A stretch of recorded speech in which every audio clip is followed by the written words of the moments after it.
We are extremely proud of the quality, balanced journalism that CBS 4 News produces. But we are concerned about the trouble and trend of irresponsible, one-sided news stories plaguing our country. The sharing of biased and false news has become all too common on social media. More alarming, some media outlets publish these same fake stories without checking facts first. The sharing of biased and false news has become all too common on social media. More alarming, some media outlets publish these stories simply aren't true without checking facts first.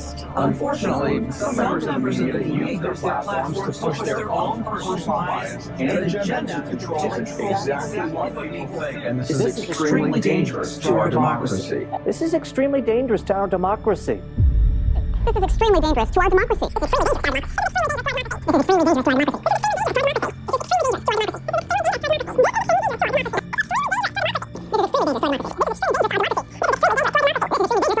This is extremely dangerous to our democracy. I have some information that you can choose to use or not use. Up to you. Ron Burgundy will read anything that is put on that teleprompter. And when I say anything, I mean nah.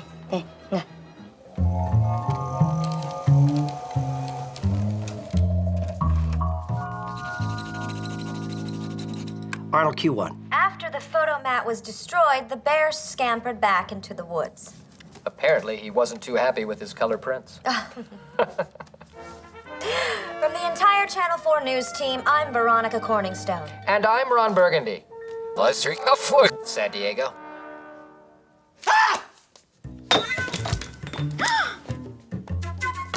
What in the name? No! Welcome to Eyewitness News at 6 with Susan Ortega, Evan Baxter, Fred Donahue, Sports, Dallas Coleman, Weather, and now, Buffalo's #1 news team. Good evening and welcome to Eyewitness News at 6. I'm Susan Ortega. And I'm Evan Baxter, and here's what's making news.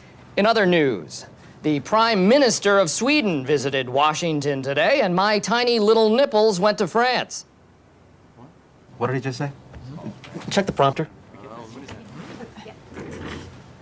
The prompter's fine. Evan, read the copy, please. The copy's good. Just read it. The White House Reception Committee greeted the Prime Rib Roast Minister, and I do the cha-cha like a sissy girl. I like-a do the cha-cha. I'm sorry, we seem to be having some technical difficulties. In other news... Oh, my apologies. Now with former President Obama taking on fake news, except turns out it is not really President Obama in this PSA. This is a clear example of technology that could become more widely used. And ABC's David Wright is here with more. David, this video is proof that we can't believe everything that we see online. That is right, Paula. Good morning. They say that the camera never lies, but technology is advancing so fast that it can lie with greater and greater effectiveness. And that's the point of this new video from Jordan Peele. Our enemies can make it look like anyone is saying anything at any point in time. Former President Barack Obama, right? So, for instance, they could have me say things like, I don't know, Killmonger was right. Wrong. You see, I would never say these things, but someone else would. Someone like Jordan Peele. Comedian Jordan Peele actually produced this video to warn about the future of fake news. The technology uses sophisticated artificial intelligence tools able to turn familiar faces, even presidents, into puppets. Now there is software that can be purchased and done at home, and within a few days you can manufacture what someone says in a video. Most people use it for harmless fun, like inserting Nicolas Cage into movies where he doesn't belong. But it can be scary stuff. Recently, hackers took this image of Parkland High School senior Emma Gonzalez tearing up a gun range target for Teen Vogue. They manipulated it to come up with a clip that appeared to show her tearing up the Constitution instead. Just the sort of nefarious use Jordan Peele and BuzzFeed, which co-produced the video, is warning about. Moving forward, we need to be more vigilant with what we trust from the internet. The message here that it's getting harder and harder to trust our eyes and ears. It sure is. It's hard to determine the veracity. So how do we know what's legit and what's fake in terms of videos out there? Two big pieces of advice. Look at the source, and Google's your friend when in doubt. Double check. Double check. Trust but verify. Thanks, David. ABC World News Tonight did something they now regret, dropping them firmly into the sights of the Trump administration, which can now point to the network as peddling fake news. The video in question first appeared on ABC's Sunday evening broadcast. This video right here appearing to show Turkey's military bombing Kurd civilians in a Syrian border town. Compounding the error, Tom Yamas then tossed to foreign correspondent Ian Pannell, who voiced over the same video. This video, obtained by ABC News, appears to show the fury of the Turkish attack on the border town of Tal Abyad 2 nights ago. Almost immediately, the website Gizmodo reported that Twitter users were comparing the ABC video to YouTube video from a Kentucky gun range. The ABC video also appeared to have been altered.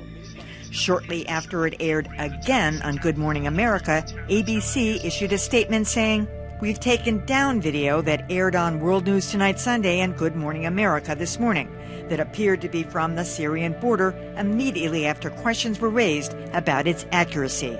ABC News regrets the error. But nowhere do they explain what happened. And as critics point out, ABC News reaches millions of people a day. The damage is already done. And not everyone is going to see the correction on Twitter, which is buried deep in their feed. An ABC spokesman told us, "We are continuing to investigate."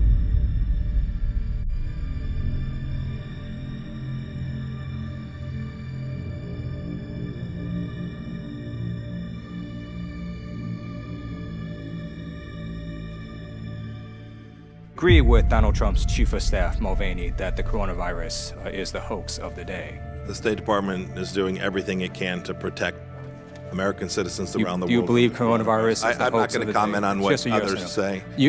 I'm just asking you, do you believe the coronavirus is a hoax? I'm just telling you what the Secretary of State's doing. Do you believe the coronavirus is a hoax? We're working to keep people safe. You can't even answer that question.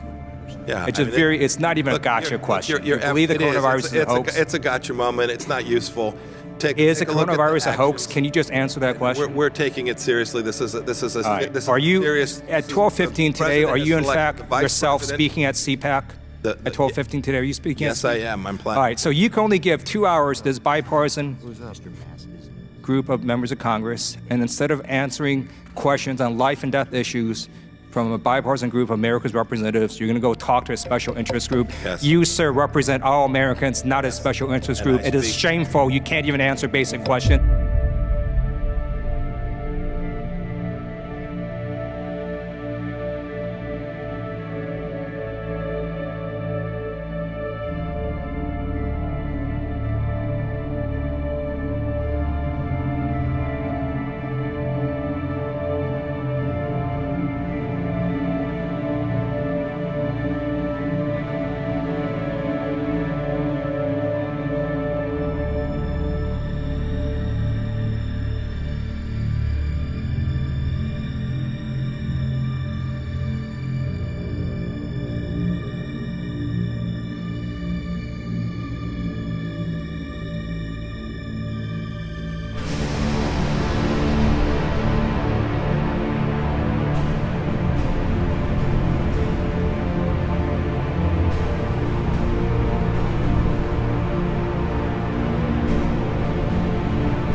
Control.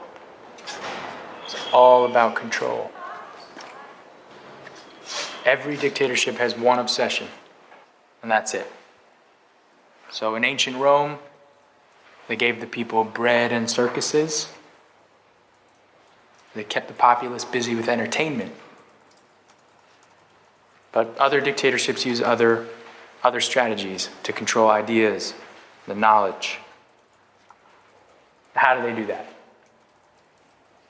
lower education, they limit culture, censor information, they censor any means of individual expression.